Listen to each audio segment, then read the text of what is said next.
Si pienso en la Argentina en términos económicos, seguramente vas a coincidir conmigo en que desde el gobierno están eh, preocupados en qué, en demostrar que la película dice cosas diferentes a la foto que podemos sacar, por ejemplo, del primer trimestre del año, donde observamos que la tasa de pobreza y de indigencia han crecido.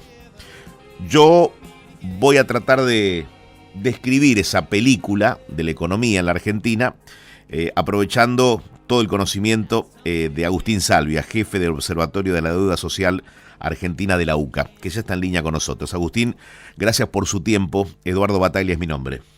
¿Qué tal, Eduardo? ¿Cómo estás? Muy buenos días. Buenos días, un gusto. Hablemos de la foto y la película. Si el primer trimestre del año tuvo índices altos de pobreza e indigencia, ¿la película dice algo diferente en el segundo semestre y en la proyección para el resto del año? A ver, para el primer trimestre deja un claro shock de crisis económico-social que heredado o generado, ahora ya no importa, genera que una parte importante de las clases medias bajas, trabajadores formales o informales de mediana calificación, hayan caído en la pobreza, llevando interanualmente esos valores de un 38% al primer trimestre del año 2023 a más de un 54 o 55% en el primer trimestre del año. Eso significó aproximadamente, en términos estadísticos, 6.700.000 personas más que cayeron en un año en la pobreza, una parte antes del primer trimestre de este año y otra parte a partir de diciembre en el shock recesivo inflacionario de este primer trimestre.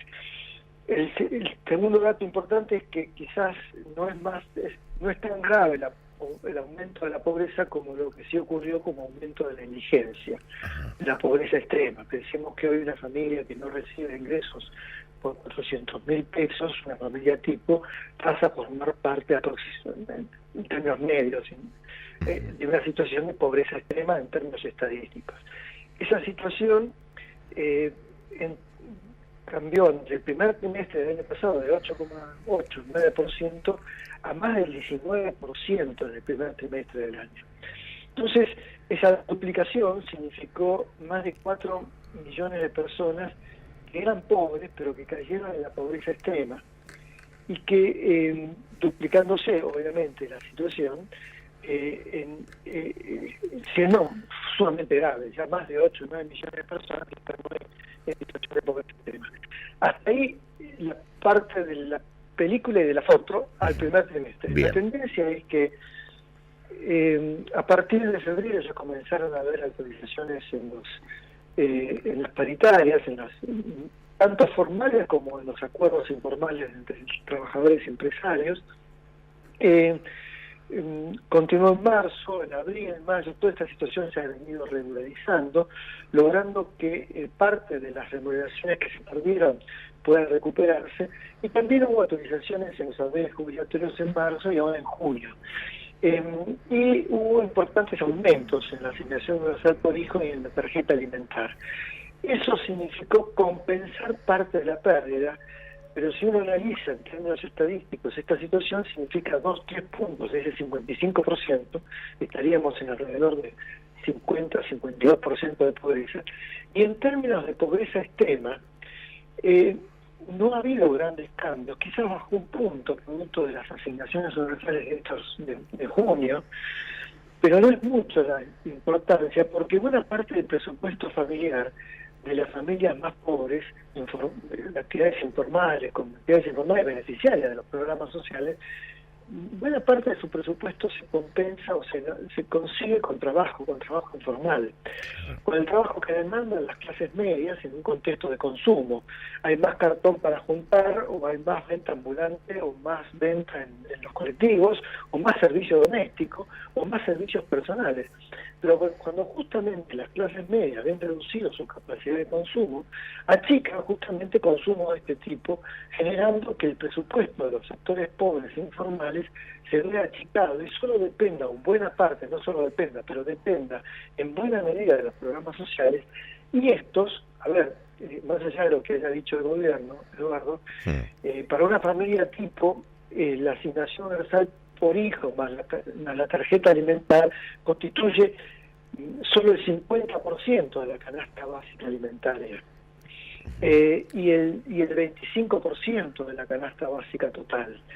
Y los valores que tenemos hoy, si bien son los más altos del cuatrimestre o del semestre, no son los, y superan a los del último trimestre del año, son más bajos que los que tuvimos históricamente en esos valores. Entonces, no alcanzan para sacar a la familia de la indigencia y en todo caso sí para cristalizarla o consolidar ese dato en alrededor de un 18, 17, 18, 19%, que diría el dato más crudo o más sensible que puede estar dando la estadística en materia de pobreza hoy en Argentina. No es tanto el aumento de la pobreza, que puede, en términos relativos, podría bajar más fácilmente en un contexto de lenta recuperación económica o mejoras en los salarios con caída de la inflación, que no en este caso, donde va a requerir de que haya más trabajo, más demanda de bienes y servicios que se demanden al sector informal de la economía.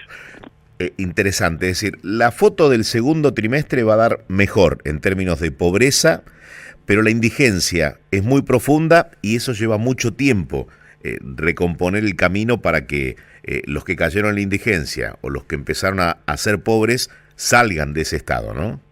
Y se necesita